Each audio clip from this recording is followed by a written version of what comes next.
मरवा साहब ये बताइएगा, इस वक्त जो फील्ड मार्शल अमेरिका के दौरे पर थे और पीटीआई ने जो पीटीआई ऑफिशियल थी उन्होंने एहतजाज की कॉल दी थी, लेकिन यहाँ पे जो पाकिस्तान की क़यादत थी वो कहते हैं हमारा कोई वास्ता नहीं है। इस तरह के जो फैसले ये पार्टी एक पेज पर क्यों नहीं थी, और इस तरह के फैसले से ये पीटीआई को नुकसान होगा, इमरान खान को नुकसान होगा?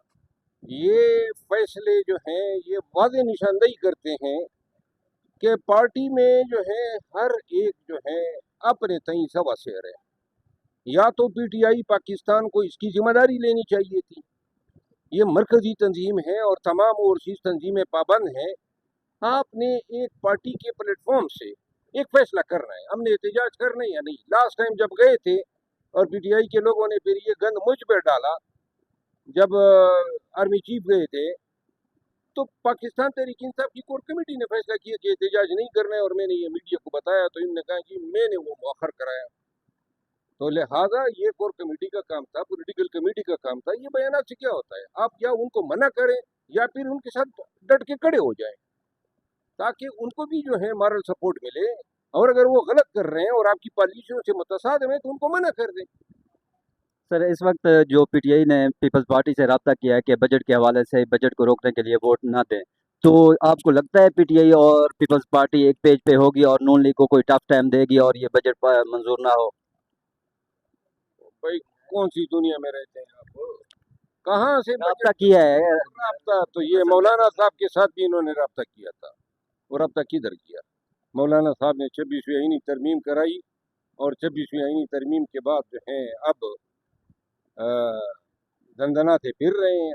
अब फिर एंटी एस्टेब्लिशमेंट का बयानिया ले आए हैं। बजट को आप कैसे देखते हैं? तरक्याती बजट कम हो गए हैं, आपके हल्के के लिए कोई है, कोई तरक्याती बजट के लिए, या आपको अभी कोई मिला है पहले भी, या आप उम्मीद है कि ये तरक्याती बजट आपके हल्के में लगाएंगे?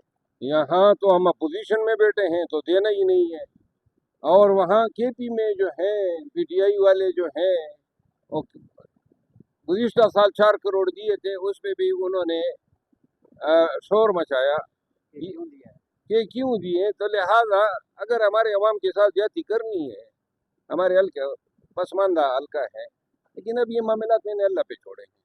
मुझे कोई तवक्को यहाँ से भी खैर की तवक्को किसी से नहीं है, और न मैं कभी रखता हूँ, कभी जिंदगी में नहीं रखता। शुक्रिया। अफसाना है, ख्याली अफसाना। इसमें किसी किस्म की सोच विचार नहीं की हुकूमत ने, क्योंकि 3 साल से जो हुकूमत सोच रही है वो सिर्फ वो सोच रही है कि इमरान खान साहब को किस तरह अंदर रखना है। आपको अगर असल बजट देना है तो आपको ग्रोथ की एक स्ट्रेटजी होनी चाहिए कि किस तरह तरक्की होगी।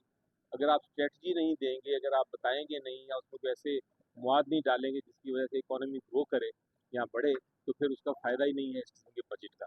मेरी नज़र में ये बजट जो है ये आपकी जो जिद्दोजहद करने वाली मिडिल क्लास है और जो मुश्किल हमारी किसान और हमारी मजदूर कौम है हमारी, वो उन सबको मुश्किल में डाल देगी बल्कि बर्बाद कर देगी। गुज़श्ता रोज़ जनाब असद कैसर साहब ने प्रधानमंत्री से मुलाकात की और बजट में वोट न करने की बात की। इस हवाले से अच्छी बात है, अच्छी बात है। अगर हमने बजट में जो पॉइंट्स उठाए हैं, अगर मेरी स्पीच आप पढ़ लें या सुन लें, तो उसमें मैंने सारे पॉइंट्स उठाए हैं। और ये बजट मेरा ख्याल है इस हाल में नहीं पास होना चाहिए। अगर पीपल्स पार्टी इसको रिफ्यूज़ करती है या इसको रिजेक्ट करती है या वोट नहीं करती, हमने तो पहले ही फैसला कर दिया कि हम वोट नहीं करेंगे, तो अच्छी बात है।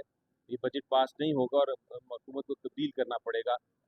जो ऐसा बजट बनाना पड़ेगा जो कि अवाम की रूह के मुताबिक हो, जो कि हमारी तरक्की की तरफ हम गामजन कर सके, हमें कोई रास्ता दिखाए, कोई रोड मैप दिखाए। पार्टी की जो हवाले से आप क्या कहें? जी, तो हमने बिल्कुल इसराइल ने इसको हमला नहीं, इसको आप दहशतगर्दी का हमला कहें।